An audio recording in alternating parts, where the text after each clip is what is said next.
MLA നമ്മളോടൊപ്പം ചേരുന്നുണ്ട്. ശ്രീ വിജിൻ, ഇപ്പോഴും ഇന്നലെ മന്ത്രി മുഹമ്മദ് റിയാസ് സംസാരിച്ചപ്പോൾ പറഞ്ഞത് കേരളത്തിൻ്റെ ആവശ്യമെന്ന് പറയുന്നത് അർജുനെ കുറിച്ചിട്ടുള്ള ഒരു വിവരം കിട്ടുന്നത് വരെ, അതെന്നാണോ എപ്പോഴാണോ അതുവരെ ഈ രക്ഷാദൗത്യം തുടരണം എന്നുള്ളതാണ്.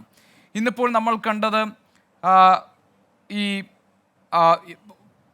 ഒരു പ്രത്യേക തരത്തിൽ, അതായത് ഈശ്വർ മാൽപ്പ സ്വന്തം ജീവൻ പണയപ്പെടുത്തി ഈ പുഴയിലേക്ക് ഇറങ്ങി പരിശോധന നടത്തിയതാണ്. ഇപ്പോൾ ഇന്ദ്രബാലൻ സാറിനെ പോലുള്ള ആളുകൾ പറയുന്നു അത് ഇപ്പോഴത് നടത്തേണ്ട കാര്യമില്ല, അങ്ങനെ സ്വന്തം ജീവൻ പണയപ്പെടുത്തി ഒരു റെസ്ക്യൂ ഓപ്പറേഷൻ ഇപ്പോൾ നടത്തരുത്, കാരണം ലോറി എവിടെയാണ് എന്നത് പോലും കൃത്യമായിട്ട് ലൊക്കേറ്റ് ചെയ്യാൻ നമുക്ക് ഇതുവരെ കഴിഞ്ഞിട്ടില്ല എന്നതുകൊണ്ട്. എന്താണ് ഏറ്റവും ഒടുവിൽ ഈ രക്ഷാദൗത്യത്തിൻ്റെ ഒരു സ്റ്റേറ്റസ്? എങ്ങനെയായിരിക്കും കേരളം ഈ വിഷയത്തിൽ എന്തൊക്കെ ആവശ്യങ്ങളാണ് മുന്നോട്ട് വെച്ചിട്ടുള്ളതും എന്താണ് ഇനി ഈ തിരച്ചിൽ എങ്ങനെയായിരിക്കും മുന്നോട്ട് പോവുക?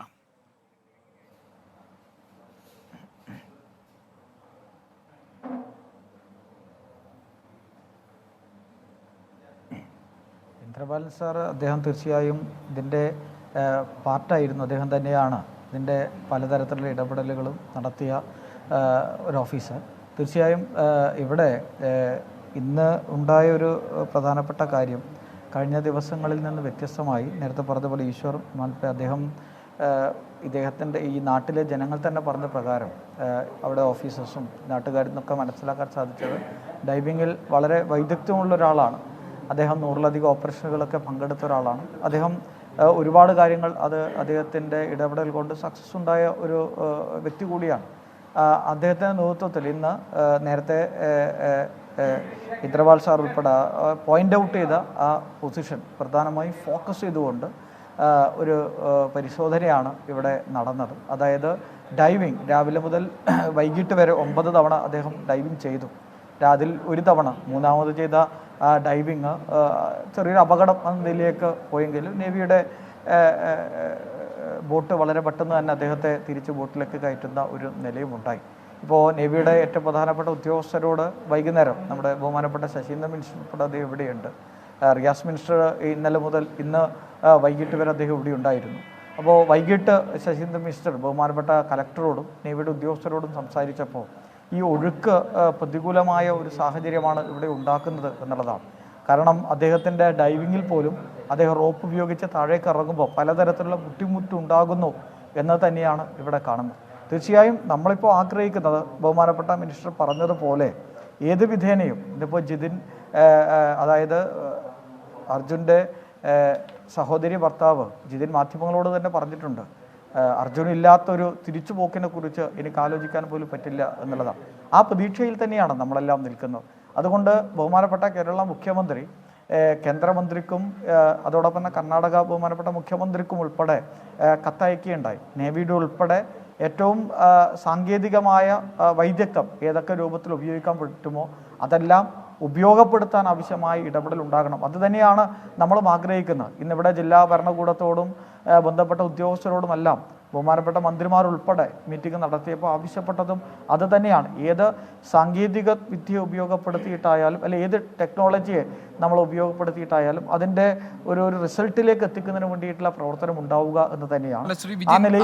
ഈശ്വർ മാൽപ്പയെ പോലെയുള്ള അല്ലെങ്കിൽ ഈശ്വർ മാൽപ്പ നേതൃത്വം കൊടുക്കുന്ന മത്സ്യത്തൊഴിലാളികളുടെ ഒരു സംഘം, അവർ ഈ പുഴയെ അവർക്ക് നന്നായിട്ട് അടുത്തറിയാവുന്ന ആളുകളാണ്. മാത്രമല്ല അവർ ഇത്തരം ദൗത്യം ഇതിനു മുൻപ് നടത്തിയിട്ടുള്ളവരുമാണ്. അപ്പോൾ അവർക്ക് കുറച്ചുകൂടി ആത്മവിശ്വാസത്തിൽ അവരിതിൽ ഇറങ്ങാമെന്ന് ആവർത്തിച്ചു പറയുകയാണ്. അപ്പോൾ അവരെ തന്നെ നമുക്ക് ആശ്രയിക്കാമെന്നാണോ താങ്കളുടെ അഭിപ്രായം?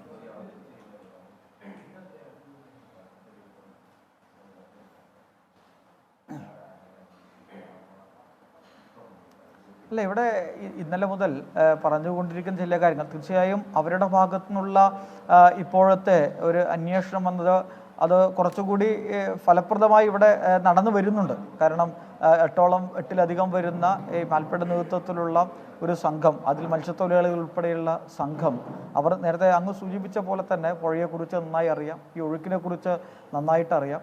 അപ്പോൾ ആ ഒരു സംഘം ഇതിൽ വളരെ സജീവമായി നേവിയുടെ ഉൾപ്പെടെ മറ്റ് സംവിധാനങ്ങളുടെ കൂടി പിന്തുണയോടുകൂടിയുള്ള പ്രവർത്തനം ഒരു പാട്ടിൽ നടക്കുന്നുണ്ട്. പിന്നെ മറ്റൊന്ന് നേരത്തെ തന്നെ നമ്മൾ ചർച്ച ചെയ്താണ്, മാധ്യമങ്ങളിൽ ചർച്ച ചെയ്തുകൊണ്ടിരിക്കുകയാണ് പാൻറ്റൂൺ.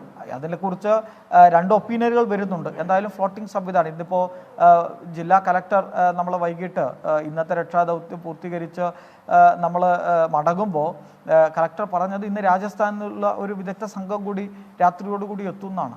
നാളെ അവരുടെ കൂടിയുള്ള ഒരു സേവനം ഇതിൻ്റെ ഭാഗമായിട്ട് നമുക്ക് ലഭിക്കാൻ പറ്റുന്നു എന്നുള്ളതാണ്. നമ്മളിപ്പോൾ പറഞ്ഞതും ബഹുമാനപ്പെട്ട കേരള മുഖ്യമന്ത്രി കേന്ദ്ര ഗവൺമെൻറ്റിനോട് ആവശ്യപ്പെട്ടതും ഏത് തരത്തിലുള്ള സാങ്കേതിക വിദ്യയാണ് ഉപയോഗപ്പെടുത്താൻ പറ്റുക അതെല്ലാം ഉപയോഗപ്പെടുത്തി നമുക്ക് ഈ ട്രക്ക് കണ്ടെത്തുക, അർജുനെ കണ്ടെത്തുക എന്നത് വളരെ പ്രധാനമായി തന്നെ കാണുകയാണ്.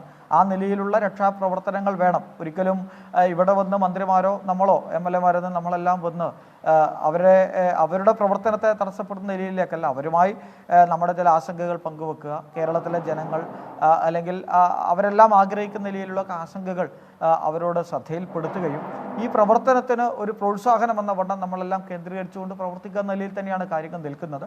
അതുകൊണ്ട് ഇവിടുത്തെ ജില്ലാ ഭരണകൂടത്തോടും അതോടൊപ്പം തന്നെ പൊതുവിൽ നേവിയോടും ഒക്കെ നമ്മൾ ആഗ്രഹിക്കുന്നത് തന്നെയാണ് ഏതൊക്കെ സാങ്കേതിക വിദ്യയാണ്. സ്വാഭാവികമായിട്ടും ഞാൻ അതിനകത്തൊരു എക്സ്പേർട്ടല്ല. ഇവിടെ ഇപ്പോൾ ഇന്ദ്രപാൽ സാർ ഉൾപ്പെടെ അദ്ദേഹം സംസാരിച്ചു കൊണ്ടിരിക്കുന്നുണ്ട്. അപ്പോൾ നമ്മളും ആഗ്രഹിക്കുന്നതാണ് ഇത് ഏത് വിധേനയും കണ്ടെത്തുക, അതിന് ഏത് സാങ്കേതിക വിദ്യയാണോ ഏത് തരത്തിലാണോ നമുക്ക് ഇടപെടാൻ പറ്റുക ആ നിലയിൽ ഇടപെട്ടുകൊണ്ട് ഈ ട്രക്ക് കണ്ടെത്താൻ അർജുനെ കണ്ടെത്താനുള്ളൊരു പ്രവർത്തനം നടക്കുക എന്നുള്ളതാണ്. ഇവിടുത്തെ പ്രാദേശികമായ ജനങ്ങളോട് ഇന്ന് സംസാരിച്ചപ്പോൾ ഈ പുഴയുടെ ഒഴുക്കിനെ സംബന്ധിച്ച് അവർ പറഞ്ഞു ഒഴുക്ക് വളരെ ഭീകരമായ നിലയിൽ തന്നെ തുടരുകയാണ്. അപ്പോൾ അവർ പറഞ്ഞത് സാധാരണ സെപ്റ്റംബർ വരെ ഈ ഒഴുക്കുണ്ടാകുമെന്നാണ്. അതിനുശേഷം പുഴ ശാന്തമാണ്, വളരെ ശുദ്ധമായ ജലമാണ് ഈ പുഴയിൽ ഉണ്ടാകുന്നത്. കുടിക്കാൻ ഉൾപ്പെടെ അവർ ഈ വെള്ളമാണ് ഉപയോഗിക്കുന്നത്. പക്ഷേ ആ സെപ്റ്റംബർ മാസം വരെയും ശക്തമായ ഒഴുക്കാണ്. സ്വാഭാവികമായിട്ടും നമുക്ക് ആ ശക്തമായ ഒഴുക്കിനെ പ്രതിരോധിച്ചുകൊണ്ടുള്ള ഒരു പ്രവർത്തനം മാത്രമേ നമുക്ക് ഇവിടെ ഇപ്പോൾ നടത്താൻ സാധിക്കൂ. തീർച്ചയായും ആ ശക്തമായ ഒഴുക്കിനെ ഉൾപ്പെടെ പ്രതിരോധിച്ചുകൊണ്ട് അല്ലെങ്കിൽ ആ ഒഴുക്കിൽ ഉൾപ്പെടെ ഏതെല്ലാം വിധത്തിൽ സാങ്കേതിക വിദ്യയെ നമുക്ക് ഉപയോഗപ്പെടുത്താൻ പറ്റും അതെല്ലാം ഉപയോഗപ്പെടുത്തണം എന്ന് തന്നെയാണ് നമ്മൾ ആഗ്രഹിക്കുന്നത്. ആ നിലയിലെ പ്രവർത്തനം വേണമെന്ന് തന്നെയാണ് പറയുന്നത്. ഇന്ന് ഇവിടെ നേരത്തെ തന്നെ കണ്ടെത്തിയ ഇന്ദ്രപാൽ സാർ ഉൾപ്പെടെ ഇവിടെ സൂചിപ്പിച്ചു, കണ്ടെത്തിയ ആ പ്രധാനപ്പെട്ട ഒരു പോയിന്റ് കേന്ദ്രീകരിച്ചുകൊണ്ടുള്ള കുറച്ചുകൂടി ഊർജിതമായ ഒരു പരിശോധനയാണ് ഇന്ന് ഇവിടെ നടന്നിട്ടുള്ളത്. ശരി, ശ്രീ വിജിൻ, താങ്കൾ പറഞ്ഞതുപോലെ തന്നെ ഇപ്പോൾ ഞാൻ മനസ്സിലാക്കുന്നത് കേരളത്തിൻ്റെ ഈ കാര്യത്തിലുള്ളൊരു സ്റ്റാൻഡ് എന്ന് പറയുന്നത് അർജുനെ കണ്ടെത്തുന്നതുവരെ ഈ രക്ഷാദൗത്യം എന്നത് ഈ പരിശോധന എന്നത് തുടരണം എന്നുള്ളതാണ്. അതെനിക്ക് തോന്നുന്നു കർണാടക സർക്കാരിന് ഇതിനോടകം തന്നെ അറിയിച്ചിട്ടുണ്ട്. താങ്കൾ ഉൾപ്പെടെയുള്ളവർ സംഭവ സ്ഥലത്ത് ക്യാമ്പ് ചെയ്ത് ഈ കാര്യങ്ങളൊക്കെ നിരീക്ഷിക്കുകയും വേണ്ട വിലയിരുത്തലൊക്കെ നടത്തുകയും ചെയ്യുന്നുണ്ട്. നമുക്ക് പ്രതീക്ഷിക്കാം നാളെ നടത്തുന്ന തെരച്ചിൽ ഇപ്പോൾ CP4 എന്നതാണ് ഇന്ദ്രപാലൻ സാർ പറഞ്ഞത്. ബൈ ഓൾ പ്രോബബിലിറ്റി എല്ലാ സാധ്യതകളും ഈ കോണ്ടാക്ട് പോയിന്റ് 4 തന്നെയായിരിക്കും അർജുൻ്റെ ലോറി എന്നതാണ് അനുമാനങ്ങളാണ്. എങ്കിലും അത് കേന്ദ്രീകരിച്ച് നടത്തുന്ന പരിശോധനകളിൽ ഒരുപക്ഷേ നമുക്ക് അർജുനെ കുറിച്ചുള്ള വിവരങ്ങൾ കിട്ടിയേക്കാം. അങ്ങനെ കിട്ടട്ടെ. കാരണം ഈ കഴിഞ്ഞ ദിവസങ്ങളിലൊക്കെ തീ തിന്ന് കഴിയുകയാണ് കോഴിക്കോട്ട് അർജുൻ്റെ കുടുംബം.